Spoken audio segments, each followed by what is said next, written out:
ان کے حوالے سے آتا ہے کہ یہ اکثر جنگلات میں سفر کیا کرتے تھے، جنگلوں میں سفر کرتے تھے۔ یہ جنگلوں میں سفر طے کرتے کرتے کبھی فلاں جنگل میں، کبھی فلاں جنگل میں، کبھی 2 ماہ کے بعد پھر اپنے گھر میں تشریف لائے۔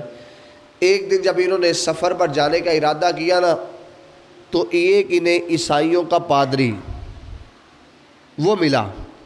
اس نے کہا کہ حضور میں نے آپ کے ساتھ سفر پہ جانا ہے، میں دیکھنا چاہتا ہوں آپ سفر میں کیا کرتے ہیں۔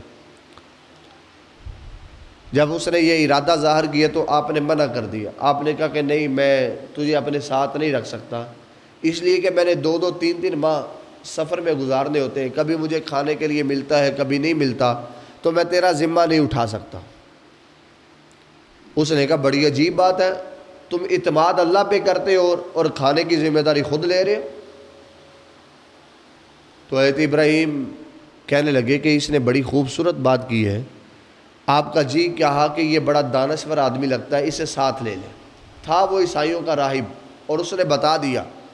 اس نے کہا میں عیسائیوں کا راہب ہوں، میں مسلمان نہیں ہوں، لیکن پھر بھی آپ کے ساتھ سفر کرنا چاہتا ہوں۔ آپ نے اپنے دل کو کشادہ کیا، کہا چلو میرے ساتھ سفر میں۔ جب سفر پہ جانے لگے تو رستے میں 7 8 دن گزر گئے، جو کھانا پاس تھا وہ ختم ہو گیا۔ جب کھانا ختم ہوا، 1 دن گزرا، 2 دن گزرے، 3 دن گزرے، یہاں تک کہ 7 دن گزر گئے، کچھ کھایا نہ پیا۔ کہتا ہے وہ راہب کہنے لگا اے ابراہیم میں تیرا مہمان ہوں، میری مہمان نوازی کرو۔ حضرت ابراہیم جو اللہ کے نیک بندے تھے، حضرت ابراہیم بن حواس، انہوں نے سجدے میں سر کو رکھ لیا، سر کو سجدے میں رکھ کر اللہ کی بارگاہ میں دعا کی، یا اللہ یہ غیر مسلم ہے اور غیر مسلموں کا پیشوا ہے، راہب ہے، تیرے خزانوں میں کوئی کمی نہیں، اگر تو نے مجھے رزق دے دیا تو کمی تو نہیں ہوگی تیرے خزانوں میں، لیکن اسلام کی سربلندی ہو جائے گی۔ یا اللہ میں سر بعد میں اٹھاؤں، ہمارے لیے کھانا پہلے آ جائے، تاکہ اس راہب کو پتہ چلے اسلام ایک سچا دین ہے۔ جب انہوں نے سر اٹھایا تو دیکھا 2 گلاس پانی کے ہیں، 2 روٹیاں ایک تست میں پڑی ہوئی ہیں۔ اس راہب نے 1 گلاس پانی پیا، ایک آپ نے پیا، ایک روٹی آپ نے کھائی، ایک راہب نے کھائی۔ وقت گزرتے گئے، پھر کئی دن گزر گئے۔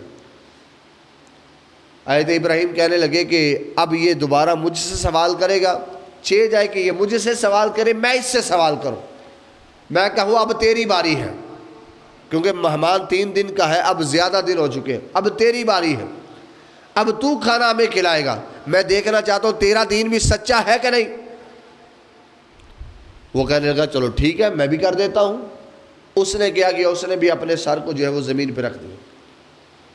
تھوڑی دیر کے بعد سر اٹھایا تو دیکھا کہ 4 گلاس پانی کے پڑے ہوئے 4 روٹیاں پڑی ہوئی ہیں۔ وہ راہب نے جب سر اٹھایا، غیر مسلم نے، حضرت ابراہیم بڑے پریشان ہوئے کہ میں مسلمان تھا، میرے لیے 2 گلاس 2 روٹیاں، یہ عیسائی ہے اس کے لیے 4 گلاس پانی کے 4 روٹیاں۔ اس نے کہا بتاؤ یہ تم نے کیسے کیا ہے؟ وہ کہنے لگا یہ میں نے نہیں کیا، تم نے ہی کیا ہے۔ وہ میں نے کیسے کیا ہے؟ کہا 2 خوشخبریاں تمہارے لیے۔ کہا وہ کیا؟ کہا پہلی خوشخبری یہ ہے کہ مجھے کلمہ پڑھا کے مسلمان کرو، اور مجھے کلمہ اس لیے پڑھاؤ کہ میں آج کے بعد مسلمان ہو چکا ہوں۔ کہا وہ کیسے؟ کہا میں نے جب سر سجدے میں رکھا تو میں نے اللہ کی بارگاہ میں یہ دعا دی کہ یا اللہ اگر میرا دین سچا ہے تو مجھے روٹیاں دے۔ میں نے کہا یا اللہ اگر تیرے نبی محمد مصطفیٰ صلی اللہ علیہ وسلم کا دین سچا ہے تو مجھے 2 گلاس پانی اور 2 گلاس روٹیاں عطا فرما۔ پھر میں نے کہا یا اللہ اگر یہ تیرا نیک بندہ اللہ کے ولی سچے ہیں تو مجھے 2 گلاس اور پانی کی اور 2 روٹیاں عطا فرما دے۔ کہا یہ سب کچھ تیری وجہ سے ہوا ہے، میرا اس میں کچھ بھی کمال نہیں ہے۔